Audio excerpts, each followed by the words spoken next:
depending on what corals you're keeping. Some of the LPS corals are going to be a little more lower flow, but some of your soft corals and some of your SPS are going to be in some tidal zones, like, rushing water back and forth. Soft corals, like depending on what kind of soft corals we're keeping, are going to be in the same conditions or super heavy currents. So you're definitely going to want to, give yourself some flow in your tanks, and it's definitely more challenging with nano tanks. What's up, Reef Fanatics? Welcome back to another Coral Reef Talk podcast. In today's episode, we're talking all about how to be successful when keeping coral, and we have 10 ways to do that. So today, 10 ways to be successful at keeping coral in your reef tank. Levi, how are you doing today? Doing good. How about yourself? I am hanging in there, doing all right. If you don't know, I skateboard here and there once in a while and kind of slammed really hard the other day. So I'm a little bit injured, but I'm doing okay. Ouch. No fun. But yeah, so corals, keeping corals, how are we going to be successful when doing that? And you work with corals. That's your day job. You do that day in and day out. So just thinking about that process for somebody getting into the hobby, or maybe they've been in it for a while and they're not having much success with their corals, what is something that comes to your mind? What's like the first thing that you think about when it comes to keeping corals? Yeah, so I mean, and it really depends on what kind of corals you're keeping as well. But if you're just getting into the hobby and you're, just getting into corals and maybe you're struggling some and you don't necessarily know what's going on, I'd always just maybe recommend taking like a water sample into your local fish store, or even testing it yourself with like a little home test kits like Hannah checkers, just to kind of see where your parameters are at, because a lot of the time that's going to be what it is. And salinity, and pH are probably some of the most important things. Yeah, you just want to really monitor your parameters and try to keep those at a regular, maintain level to try to give yourself the best chance of success with corals. Because, even soft corals can be somewhat challenging. But if you're struggling with soft corals, you got some big issues, going on in your tank. So definitely test your water first and kind of see where your parameters are at. And take it to a local fish store and talk with someone that knows what they're doing. They'll probably suggest, try a water change, or dose this or dose that, start dosing calcium. There's just a lot of different things that could be going on to cause corals to be stressed out and dying off. But definitely, I would first thing, just test your tank and see what's going on. Yeah, absolutely. Especially just starting out, testing your tank is how you're going to know what your tank is doing. And some of the main things that we test for that you mentioned, like your calcium, your alkalinity, magnesium, but keeping those things stable in your reef tank. Whenever you hear like in the forums, or you're talking to people at your local fish store and they're like, stability is key. Yeah, that's probably the number one thing. And what they're referring to with stability is all of those different parameters, as well as like your lighting and water flow and stuff like that. So stability, when it comes to lighting your reef tank, you kind of want to get your lighting set up, get the right spectrum, and then like set it and forget it, right? Like you don't really want to mess with that light setting again.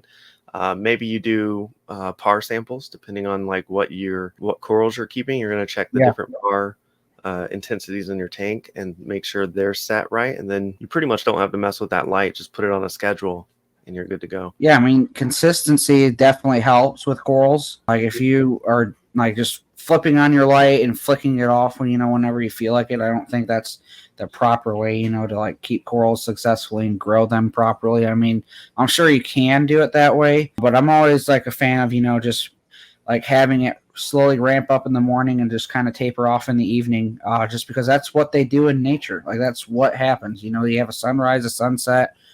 They get cooked up during the day, with some good sunlight. But just like I always personally just try to mimic their environment the best that you can in your home aquarium to give yourself the best chance at success. Yeah. And I remember when I first started, like I didn't have the LED light that slowly like dimmed on and dimmed off.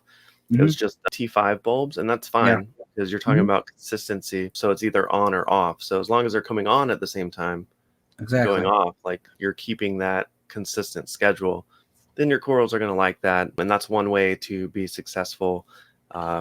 So testing and lighting, and we'll jump more into the testing side of it in just a minute. But yeah, keeping your tank stable, that's one thing that we're talking about, especially lighting. Another big thing with corals, water flow. How important is water flow for corals. That's very important, really. I mean, especially depending on what corals you're keeping. Some of the LPS corals are going to be a little more lower flow, but some of your soft corals and some of your SPS are going to be in some tidal zones, like, rushing water back and forth. Soft corals, like depending on what kind of soft corals we're keeping, are going to be in the same conditions or super heavy currents. So you're definitely going to want to, give yourself some flow in your tanks. And it's definitely more challenging with nano tanks.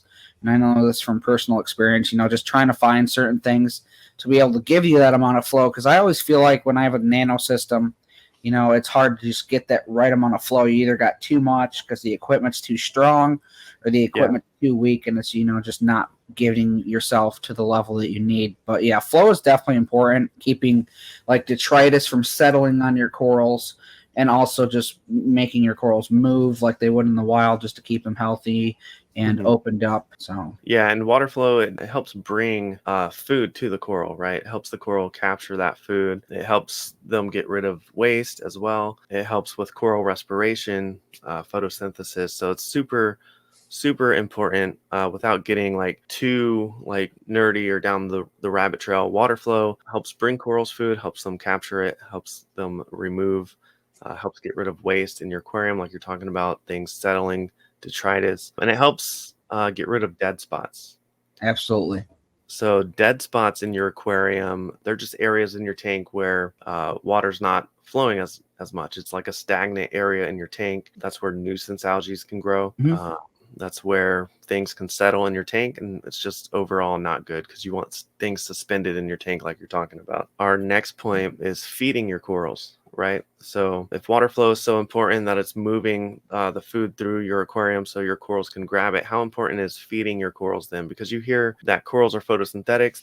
They do just fine with the lighting, but how much better do they do if you're feeding them? Yeah, so I mean, me personally, like NPS corals, you're definitely gonna have to feed those a lot. But if we're just talking like, photosynthetic corals, soft corals, hard corals, LPS corals that are photosynthetic, I mean, feeding is definitely important, but it's not necessarily required, because I know a bunch of people that have tanks that they just don't feed their corals, and their corals look amazing. But I've always been a big fan of feeding your corals. They're obviously eating in the wild. Just try to, keep up with that consistency level of just, hey, feed your corals like maybe once a week or so, just to kind of give them some food. But I mean, depending on what you're keeping in your tank and stuff, you're always going to have like some kind of, plankton or some food, going through the water column, even if it's just different kinds of detritus or leftover food that's been in the tank for a little bit. Good water flow is going to help, feed your corals as well by just keeping that stuff suspended like we were talking about in the system. Yep, for sure.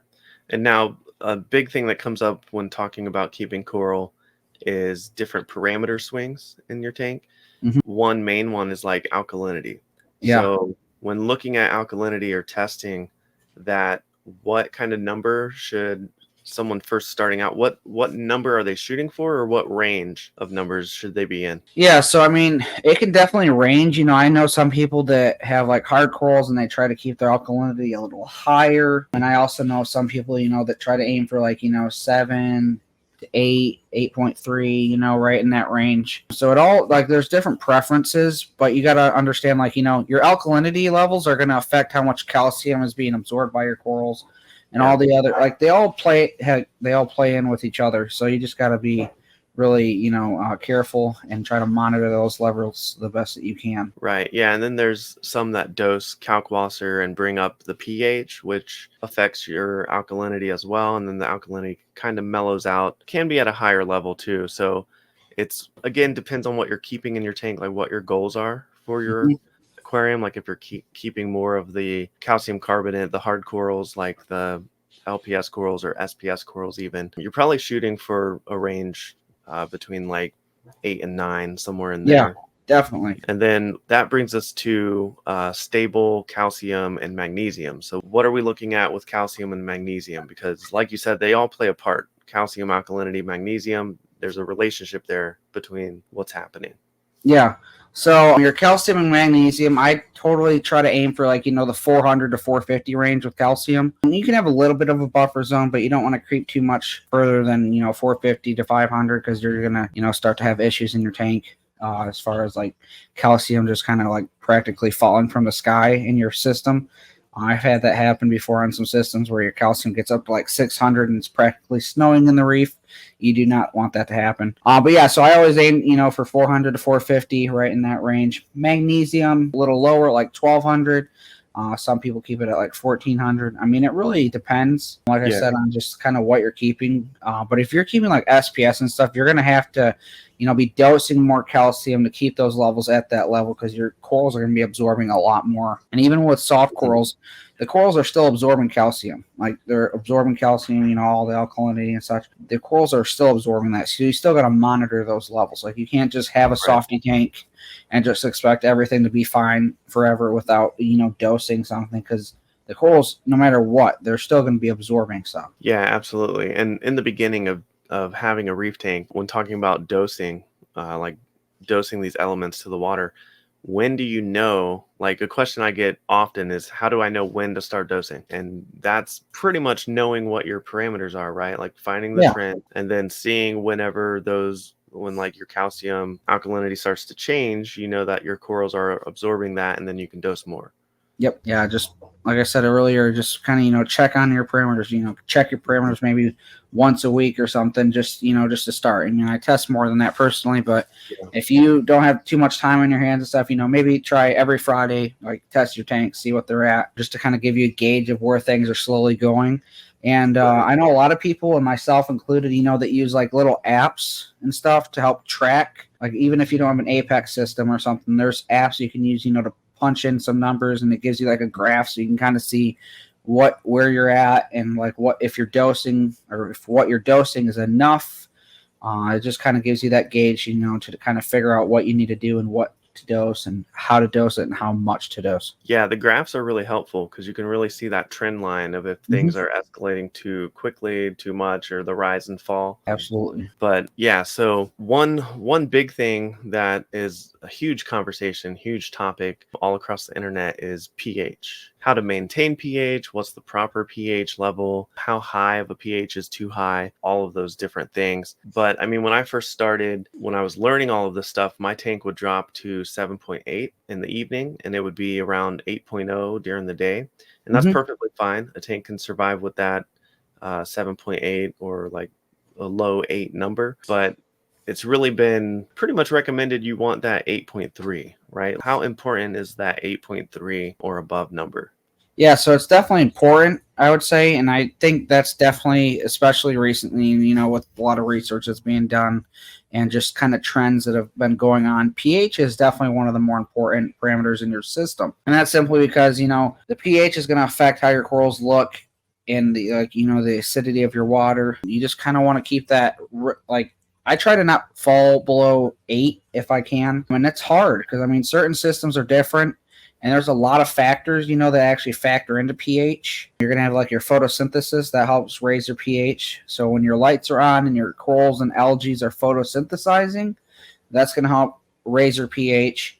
And also your air in your room that you have your tank in, like that affects your pH as well. Like I know sometimes people recommend, crack open your window in your fish room or something, because it definitely helps raise the pH. And I know a lot of people that have actually, run their skimmer line like outside somehow, just to suck in air from outside. That helps raise their pH. And what I personally do to help with the pH levels is, have like a reverse period of light on the system. I used to have a refugium, and I still do, but I use the algae scrubber as well.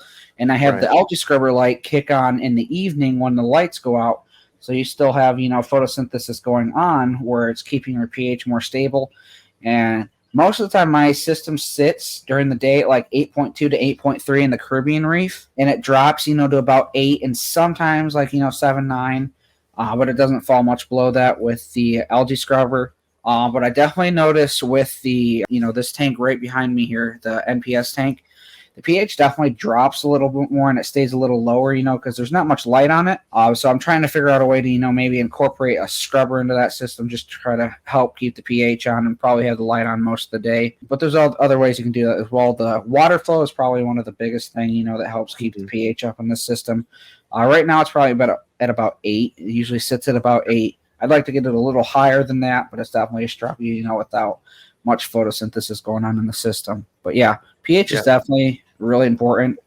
I definitely recommend trying to keep that as stable as possible. It's Yeah, hard, it really is, but there's ways, you can try to help contribute to keeping that level stable. right. Yeah, because it really helps your corals grow. Yeah. So they can grow faster with a higher pH, keeping it above the 8.3.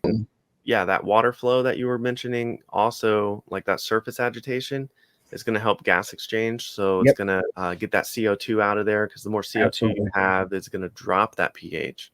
Mhm. And so that's another reason why you may have low pH, is because of all the CO2. So that's why there's the CO2 scrubbing Yep. media out there. And that's just like little tiny pellets that absorb the CO2 and then promote like release oxygen. So you might notice if you test your pH often, or if you have a pH probe on your tank, you'll see like the normal rise and fall, right? Mhm. During the day and during the night. But if you leave your house for like a week, you're not in your house breathing, you don't have your pets in the house, whatever, you'll notice while you're away on that graph, it's going to get It higher. rises. Yeah, it's Yeah, crazy. it rises because there's less CO2, more oxygen. So Yeah, so one more thing that I probably will have to incorporate into the NPS system, to help keep it stable is Kalkwasser dosing. That's a pretty Yep. big thing nowadays, especially like algae scrubbers and all that sort of stuff can be quite expensive. Kalkwasser can be like a cheaper avenue to go about without using photosynthesis. And that like Kalkwasser dosing is pretty much just keeping your pH stable. You can overdose it, so you do got to be careful, but you kind of find that happy medium. Drip it overnight or have a specific dose, or dose a certain amount like throughout the night, and even sometimes during the day, just to keep that level stable. And it takes time, to do all the math and kind of figure out how much it's affecting your system and how much it's raising it and such. So it definitely takes time, but it's definitely worth figuring out, just how much you need to dose to keep the tank at like 8.3, 8.2. Yeah, absolutely. And that's what I'm currently doing on the 125, is I have that set up on a dosing pump. So Mhm. it's dosing through the night at a certain milliliters per hour for 13 hours. And then it does that at night. And then any fluctuation in evaporation, I have the auto top off to fill in that gap too. So my tank's running at like 8.47 is what it's been at. Mhm. Now, when we leave on vacation, it's up there in like 8.5 Yeah. down, 8.56, whatever. But yeah, the tank's just fine. It's crazy how much that affects, like the tanks, like just you being inside and just breathing and stuff. It's crazy Yeah, it's how that insane. affects it. It's just insane. Yeah. I'll have to pull up a graph or something. Maybe I can put that in this episode, or if I find a Absolutely. graph, I'll put a post of how much it rises when we're not in the house. But yeah, pH is definitely a big thing to keep stable, get under control, and shoot for that 8.3 or above, because we don't want our tanks just surviving. We want them thriving, Yeah, right? absolutely, for sure. So, but then another thing to test for, or to look out for, is nitrates and phosphates, right? So you don't want those at zero. Basically, you Yeah. need some nitrates and phosphates, because you need that. That's how life happens, right? The nitrogen, the phosphorus. That's how your corals use that to grow too. So you don't need that at zero in your tank. Yeah, absolutely. And I mean, it's quite important.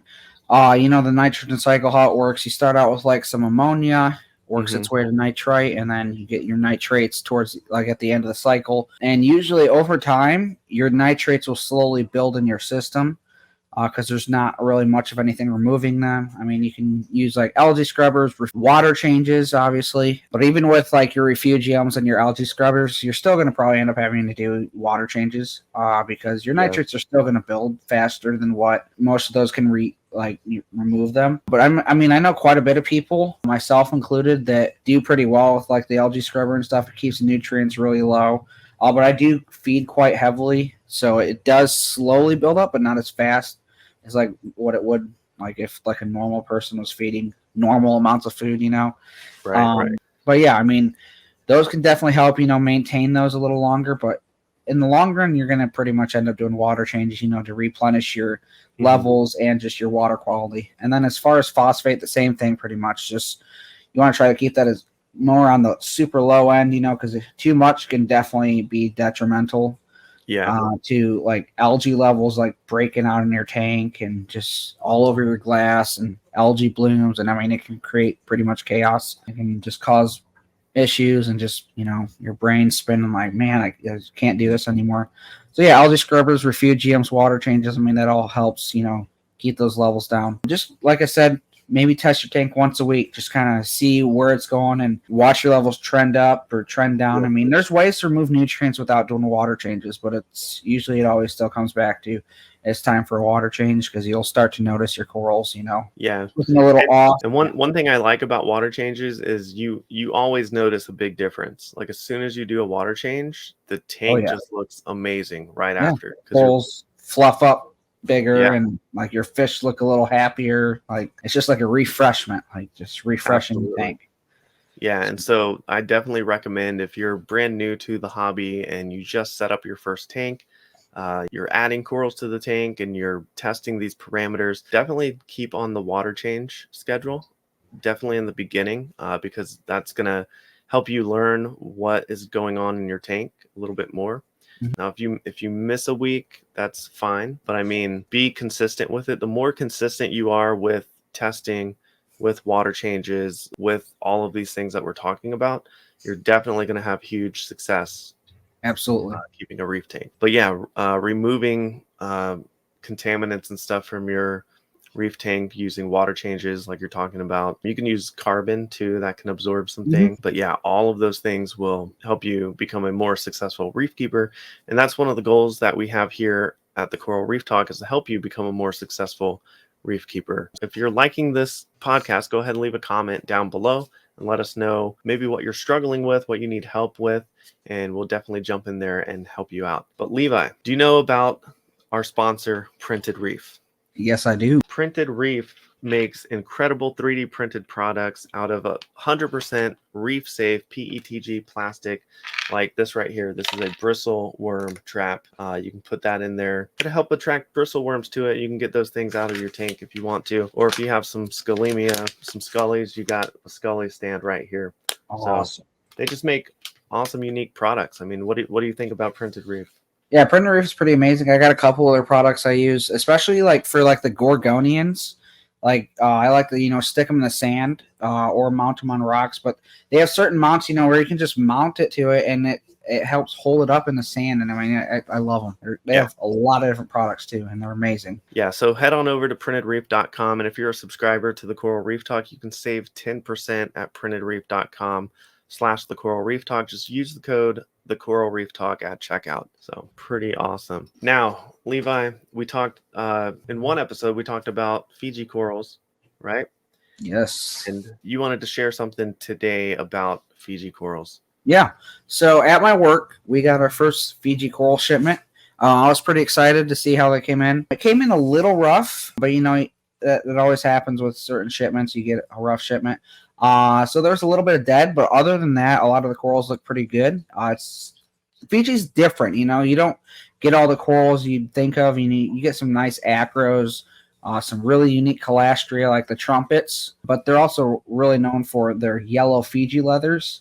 So they're not the greatest shippers. So especially if you're importing a bunch of them, you're going to have a few, that don't make it, that arrive in rough shape.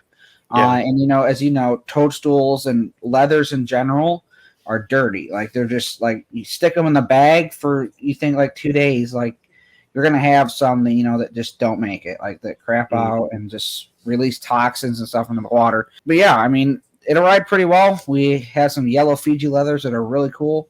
Okay. Super excited to finally, have those back in the hobby, because Fiji's, one of those classic places where a lot of like the crazy cool, like classic corals that are in the hobby, like that's where a lot of them actually came from. Like, believe it or not, like your classic Fiji leathers, even a lot of your acros and stuff, like Fiji is where a lot of the high end, nice quality frags and stuff are from originally. But yeah, Fiji's been down for 10 years and it just now opened back up. So I'm super excited, just to kind of continue seeing what's coming out of Fiji. There's a lot of people starting to get the shipments finally. So it should be cool, to add to the diversity that we have in the aquarium trade right now by adding another country to that. So, and then Solomon Islands now is actually exporting too. So a few wholesalers are starting to get Solomon Island stuff too. So, I mean, it's pretty cool seeing some new, diversity kind of trickle its way back into the aquarium trade. Yeah, very cool, man. How many of these yellow leathers did you get? 20, maybe. 20 of 20 them. or so. And I think they're all gone except for 2 or 3. Okay. So they went pretty quick. But yeah, Fast. people that the yellow Fiji leather specifically is a coral that I hear a lot of people talking about all over, like, social media and on podcasts, and just in general. People are always like, I need the yellow Fiji leather. So one thing that is a little weird about it, because I get a lot of people like asking for them, and I'm like, your tanks, you run full blue lights, like you're not going to be able to appreciate the true yellow Fiji leather. Like you can't see the yellow. Like it looks green under, the blue lights, which is cool, but the true yellow is you're going to get with like some strong light, strong flow. A lot of people even say you can't keep them yellow unless you use like metal halides with some true UV coming out of it. Because a lot of like your true yellow corals and your bright purple corals are coming from super shallow water. So you just got to keep that in mind too before, going and purchasing the yellow Fiji leather and throwing it in like your dimly lit softy tank. Like you just got to keep that in mind. And that goes back to talking about what are your plans for your tank? What type of corals do you want to keep? Right? And what do you want your tank to look like? So we touched upon at least 10 things that you can do to have success with your reef aquarium with growing corals and success with your corals. Final thoughts on this topic. Is there anything that we missed or any other good advice that you have for someone just now adding corals to their tank, or maybe they're struggling with testing? What do you got? Yeah, so we probably forgot something, but I'm sure we'll figure it out. But there's forums out there, and usually people are friendly. So like reach out on like your Facebook groups or something. Like join a Facebook group, ask questions, go to your local fish store, support your local fish store, ask them questions. For the most part, and I'm going to say this, meaning that not all stores are the same, but they're going to want to help you. They're not just going to want to take your money and like make a bunch of money off you and just rake you into a bunch of things. Most fish stores are honest with you and want to try to help you out too, because in the long run, that's going to get them more business the right way. So yeah, just go talk to your local fish store, talk to people you might know that are in the hobby. Just be very communicating, like communicate with people. People are willing to help. So that's my best for you. And talking about forums, there are a lot of people in the forums that are going to jump in and try and help you out. That's not always been my experience in the forums. There's a lot of people that are like pretty mean in the forums.